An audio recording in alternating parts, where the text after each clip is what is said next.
هقول لك على بعض النصايح اللي تعملها في خلال اليوم عشان خروج البراز يبقى بشكل، او دخول الحمام بتاع حضرتك يبقى بشكل سهل. اول حاجة احنا بنقع فيها كلنا لما بنبقى في الشغل ويجي لنا احساس بان احنا عايزين، او في اي حتة ويجي لنا احساس بان احنا عايزين نخش الحمام ونمسك نفسنا وما نخشش الحمام. البراز اللين ده بينشف ويبقى خروجه صعب جدا وممكن يعمل مشاكل كتير. فلازم اول ما يجيلك الاحساس تخش الحمام، ده رقم واحد. رقم اتنين، اعمل ساعة معينة، ساعة بيولوجية، اظبط الساعة البيولوجية بتاعة القولون بتاعك ودخول الحمام بتاعك مرة كل يوم، وبيبقى في توقيت معين، يا قبل ما تنزل من للشغل او قبل ما تنام.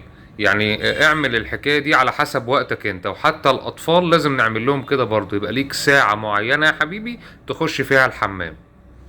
ده رقم اتنين. رقم تلاتة، عدم الاكثار من نوع اكل معين، لان ده بيتعب القولون.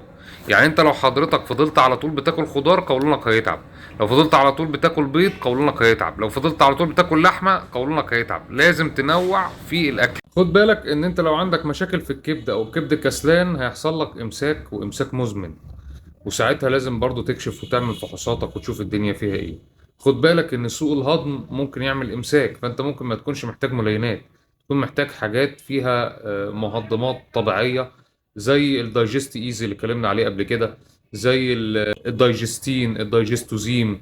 السبازمو دايجستين احيانا بينفع مع الامساك والانتفاخ والمغص، ممكن ينفع جدا وينفع في سوء الهضم كويس قوي. عدم شرب المية هيخليك برضو عندك مشكلة في دخول الحمام. بس يا سيدي.